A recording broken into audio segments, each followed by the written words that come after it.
Well, welcome back to the garden, guys. The lovely Tegan and I are in the garden and we're clearing out the beds. We're putting them to hibernation, really, most of the beds. This one, in fact, is going to have a special crop put into it. Something that I eat every day, every single day actually. Garlic, one of the most important things. So what we're doing here is just clearing this bed out. We pulled out some lovely golden beetroot and some celery, and any weeds and dying plants such as the calendula that was here blooming a few months ago is now being cut out. We've left the roots in so that they rot and add nutrients to the soil. And then what we're going to do is add a lovely thick layer of delicious homegrown compost and plant the garlic into it. But we need to talk to you about the compost because there's this free resource that clever gardeners are using to grow the best food.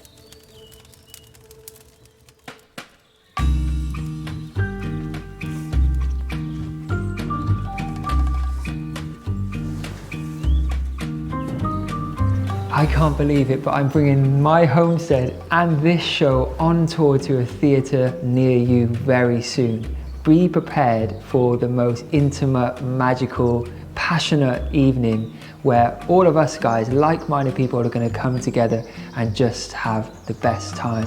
I can't wait to meet you guys, so please can you think about supporting the channel and come along to one of the evenings by clicking the link beneath this video to get a ticket, and I'll see you there. Can't wait.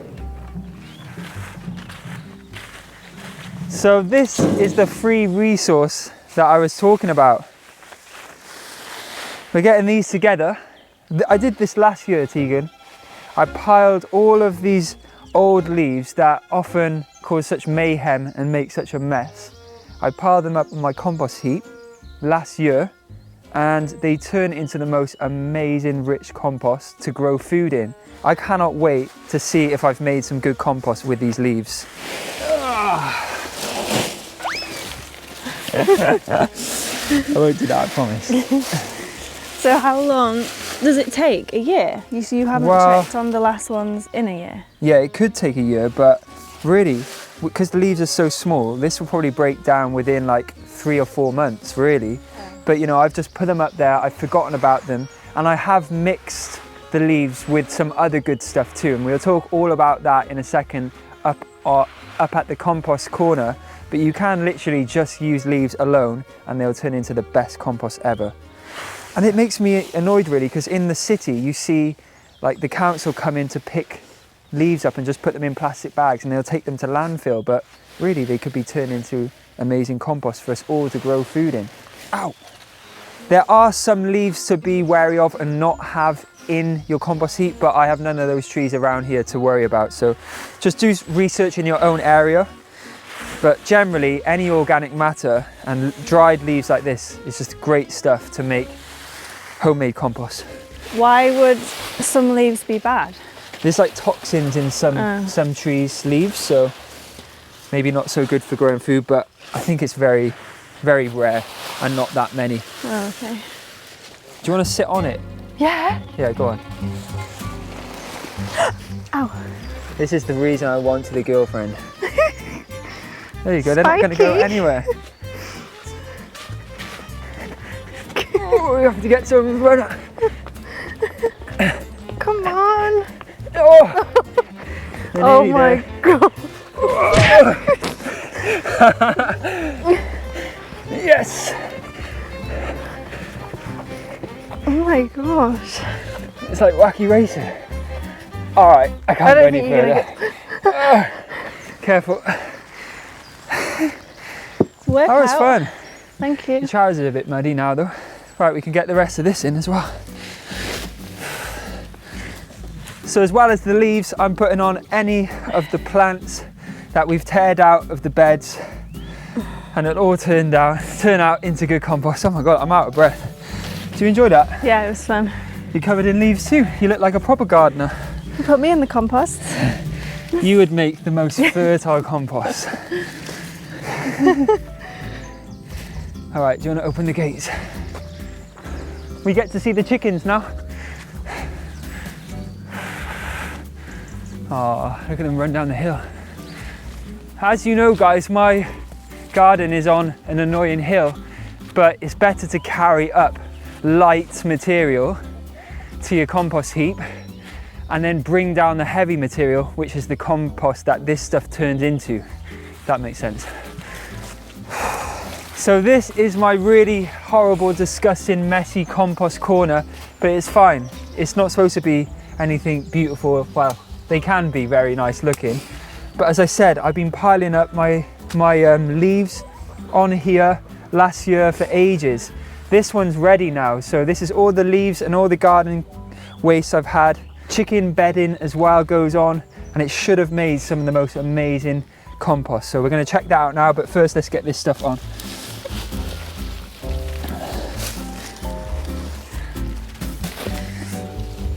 Oh, wow. So that's the first pile of leaves on. Do you press anything down? I mean, use anything to press it down? Well, yeah, you can do. Sometimes I'll get on top and just compact everything, and it helps just press everything together. But this stuff will be ready now. I put a sheet of cardboard over this because there's some like acorns above, and you don't want acorns going in your compost pile because they'll start sprouting. So this will be ready to look at now and see if we've got any amazing compost. The top may not be composted, but the bottom definitely will be. So we're just going to do this as an experiment.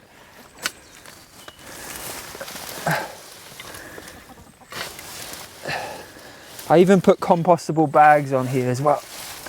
So we'll scrape that layer off. Look at that. All right, guys, this is what I'm talking about. This is the leaves from last year. It's turned into the most luxurious, rich compost. Let's feel. Look at that. Wow. It's so powdery and just light and airy, and oh, that is beautiful. So all of the worms, all of the bacteria would have broken everything down and turned it into this delicious compost. And it's all made from free stuff. We'll get this on top of the bed now and we'll put our garlic into it. Okay. So leaves and free garden waste and food scraps and cardboard and all sorts can turn into free stuff that you can grow your food in. Look, that's an avocado seed that's gone to seed. Avocado? Yeah, look, I don't know how that it must have been so warm inside that it's gone to seed. That is crazy. Wow. What I will say is that you can just pile up a load of leaves on their own and they will turn into compost, but mixing other materials into it, it's called like a lasagna technique. So you do different materials on top of one another, from greens to browns. Greens are anything living, or like grass, or things like, you know, this right now. But then browns are like the darker stuff, so cardboard, wood chip, brown leaves. You know, those two together create magic compost. Wow, it's so cool. Oh, you can actually see all of the layers. So some of this still needs time to break down, and we'll give it the time. But there's so much good stuff in there, and the chickens really help too. All their bedding and all their poo goes on here, and it helps make really good compost. So we're giving them a good diet and a good life, and they give us good compost in return. We need to start our own compost toilet, and we'll be coming up here to go to the toilet. Have a good view. Only when we're outside, surely. No, I would run outside to go to the toilet. No, you would. Yeah, because that's precious resources. In the night? My poop? You would come out here in the dark? Yeah, it'll be a scary walk to the toilet, but... Well, this is the life that you sign up for. Yep, I wouldn't have it any other way. Compost toilet, please, next on the list. Bye, chicks. See you soon. This is heavy. I don't know if I'm going to make it down in one piece. Is it heavier than me? There's me saying, take the light stuff up and bring the heavy stuff down. There's whether I can make it down with all this. I'm so proud of this harvest of compost, believe it or not. Oh, it's a simple case of just getting this on about an inch on top of the soil, and this will add really good nutrients to the bed and also help the garlic grow into beautiful bulbs. We're gonna just manifest giant bulbs of garlic. Why is it a different colour? Why is it a different colour? Do you know? That's a very good question. I think that the compost that you're seeing on top is shop bought compost, actually. This is homemade. So last year, or earlier on in this season, I put some shop bought compost in this bed to build it up because I couldn't make enough homegrown. And you can see the colour difference. Ooh. Maybe this is what it should be like. Garden work is hard work. It's fun work, it's rewarding work. I think that's a good amount. We'll spread this nice and evenly now, and we'll just plant our garlic cloves in. These are some bulbs, a few different varieties. I've got some elephant garlic that I got from my friend Charles Dowding on a recent visit. He gave me a few bulbs, so we'll see how that gets on in this bed this year. What we're going to be doing is just creating a few holes with a dibber and planting our garlic cloves in each hole. Every single clove will turn into its own bulb in about 9 months' time, which, if you think about it, is a brilliant investment, isn't it? One clove turns into a whole bulb. Babe, I've been putting them in upside down. No, you haven't. What I'm actually going to do as well this year is put over the top of the bed, once all the garlic cloves are in, my homemade greenhouse. That is a small greenhouse that sits on top of this bed. If you want to see how we made it, click this link up by here somewhere and I show you a whole tutorial of how to make that greenhouse.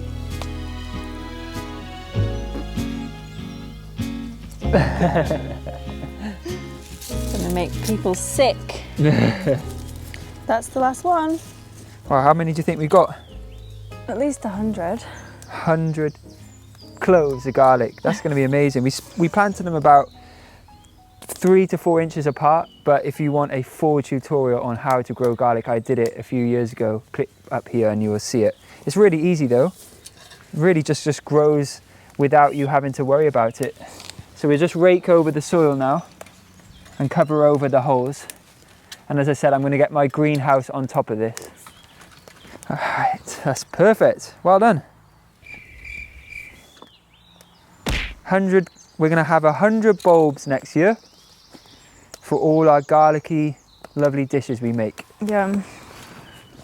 I know this isn't the most attractive looking thing, but it's going to protect our precious garlic from any critters that want to dig it up. And also, it's going to protect it from something called rust, which actually made my cloves really small last year. So this is going to hopefully grow some amazing garlic. Now let's go to the actual greenhouse.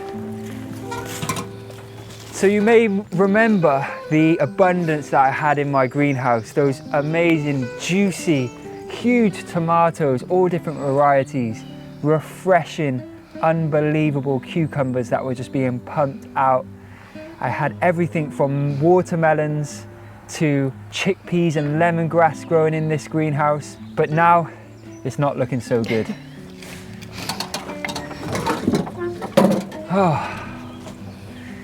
Oh gosh. Oh guys, it's looking a bit sad compared to what it was, but now, you know, it's a changing of the seasons. It's time to put this beautiful space to bed and get it ready for next year's growing. But there is some amazing things that we can grow in here over winter. Oh, and there's mushrooms growing up. It's warmer in here, so that's a good sign that there's mushrooms all around growing. So the job is now to rip everything out. We may find some goodies in here.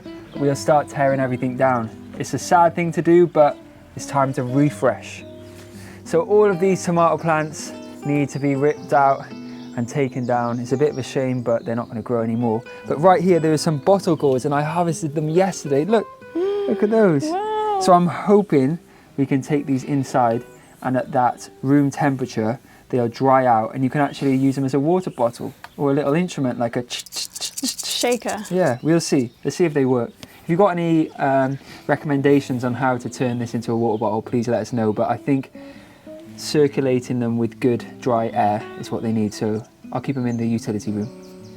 Just like the bottle gourds, there will be some amazing stuff still to harvest. I'm seeing things like chilies and peppers, and there are some courgettes over there. We'll check on those. Recently, I had so many during the summer that I made these beautiful courgette cookies with lavender and rye. They're delicious, healthy, and just an amazing sort of afternoon tea snack. So here's the recipe for that, whilst we get taking this greenhouse jungle down. Can you believe how beautiful my zucchini looks? That is a specimen. I'm growing so many of these at the minute that I have to turn them into cookies. This is the ultimate sweet treat, and they're quite healthy too. Oh, I should package these up and sell them. They are really good. Courgette cookies, who'd have thought it? I have another one. First up, what I'm going to do is get 2 mixing bowls. One of them is going to be for my dry mix. Into that bowl, I'm going to add some oats, organic oats ideally, and then I'll get some rye flour. I'm using rye flour just because I feel like it's a little bit more nutritious than like a plain all-purpose flour, and a bit better for my stomach, if I'm honest. I'm also going to add a pinch of salt and baking powder to help these cookies get a little rise to them. And of course, we're going to spice them up with some delicious cinnamon. That's the dry mix, and then we'll get onto the wet mix.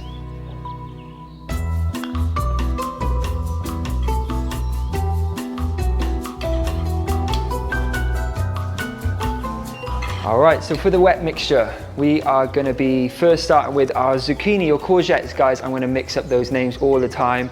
Just if I say zucchini, my British audience, doesn't mean I have forgotten about you. A lot of my audience is based in the States and Canada and places where they say zucchini. I kind of like zucchini too. And this variety is called zucchini.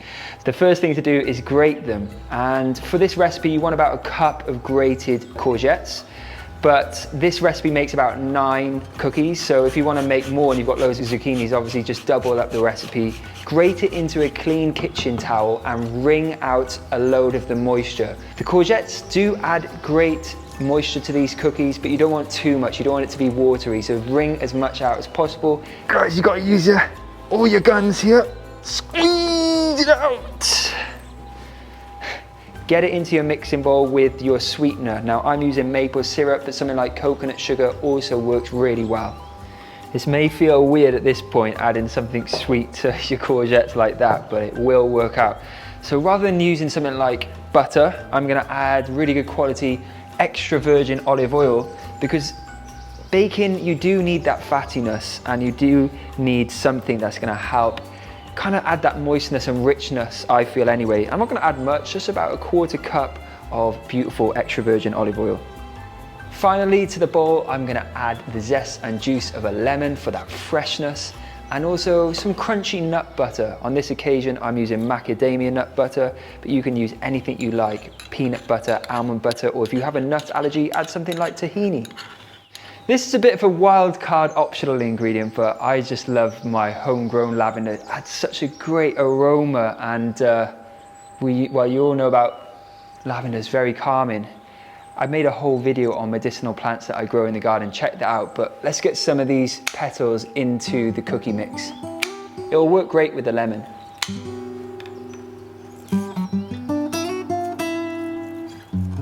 So this gets mixed up now, and then we'll add the dry ingredients into this wet mix and gently incorporate the two together before getting it onto my baking tray.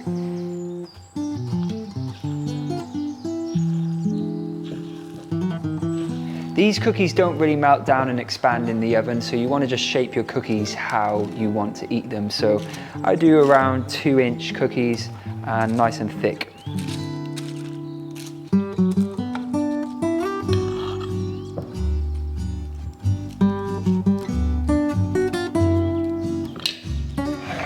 So these go into the oven now for about 25 to 30 minutes, or until beautifully golden brown and crisp. They don't look that great now, I must admit, but they're going to look spectacular.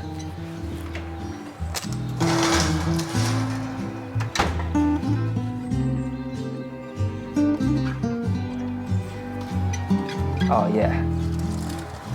Oh, these look good now, don't they? Lovely little golden colour. I'm going to get them onto my wire rack to cool slightly, if I can resist eating them, and I'll just garnish with a few little lavender petals on top. So before the lavender goes on, just a little brush of maple to help it stick and just shine them up.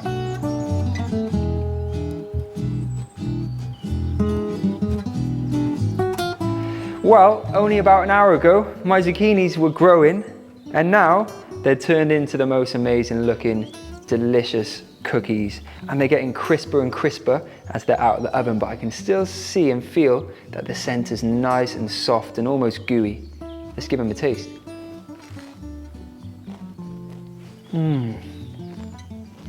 Wow, for a cookie that's stuffed full of courgette, that is so impressive. Got that lovely note of lemon and the lavender, just very subtle.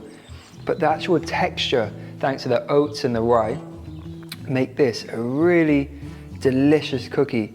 And it feels very energizing and not heavy and unhealthy. Maybe experiment, maybe you could try something else. Another vegetable inside. The courgettes added a lovely moistness.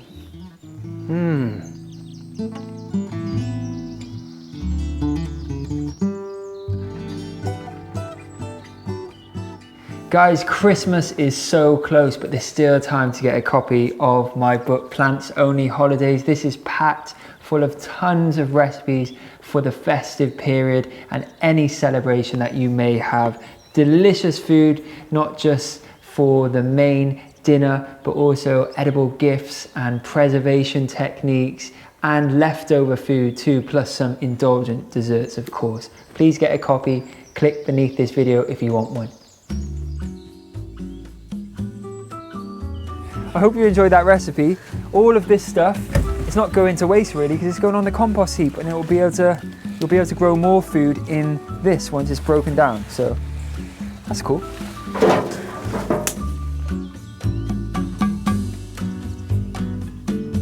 So this does feel quite emotional really. I actually sowed these tomato seeds in January this year, which is almost, well, less than 2 months away. And they've given me so much, and now it's the end of an era and it feels like I'm not gonna have those beautiful tomatoes for a long time. The good thing is I preserved loads. I made tomato kimchi, dried tomatoes. What else did I do? That's pretty much it, but yeah, it's been emotional. There's cucumbers that have been ripped out here, bottle gourds, melons, and it's a bit of a shame, but all is not lost because there's extra space now that I can grow some winter stuff in, like lettuces and kales and all kinds of things that we can get into these beds. And the roots are being left in, so they're going to decompose in the soil and add more life to it. So it's just a cycle. And before I know it, I'm going to be planting next year's tomatoes in these very beds. So I'm going to harvest up some of the last remaining chilies. Last year we made fermented hot sauce with chilies, and it's the best thing in the world. I've made tons of it this year already. If you want to see the recipe, go check it out. But look, I've got some lovely ones. Look, these are all green. They're not going to have the chance to ripen up in this cold climate now. So I'm going to harvest them green, and that'll be a nice green chili. These, I think they are called butt jolokia. I got confused with what I planted really. I've had some amazing Scotch bonnets and all sorts. Look at these, Tegan. Lovely chilies. Wow. You like some hot stuff, don't you? Yep.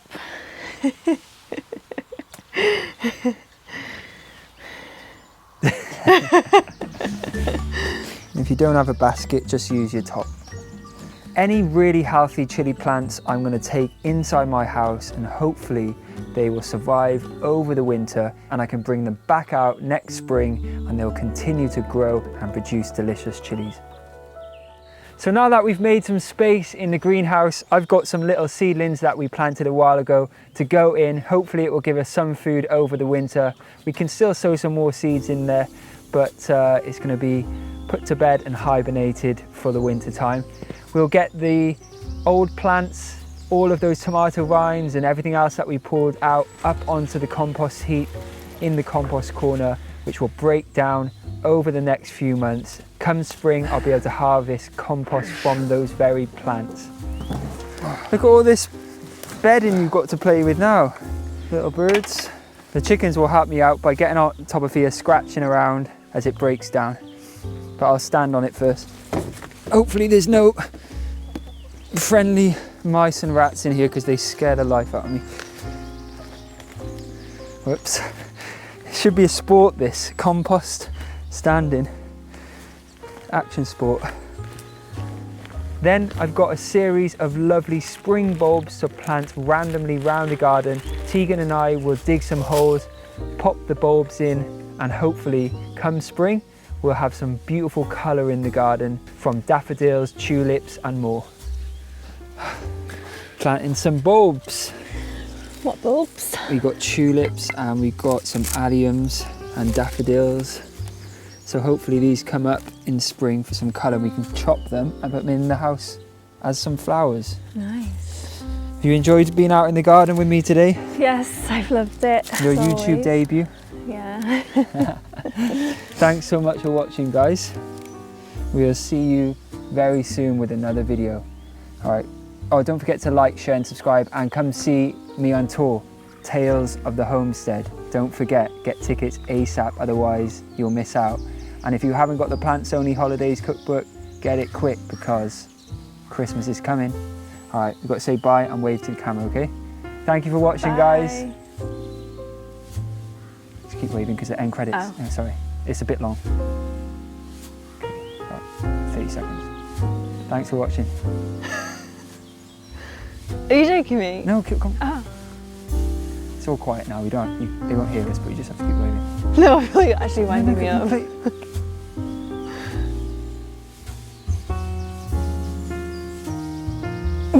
No, stop. You're No, you're gonna winding ruin me it. up. Don't ruin it. It's end credits. It takes a long time.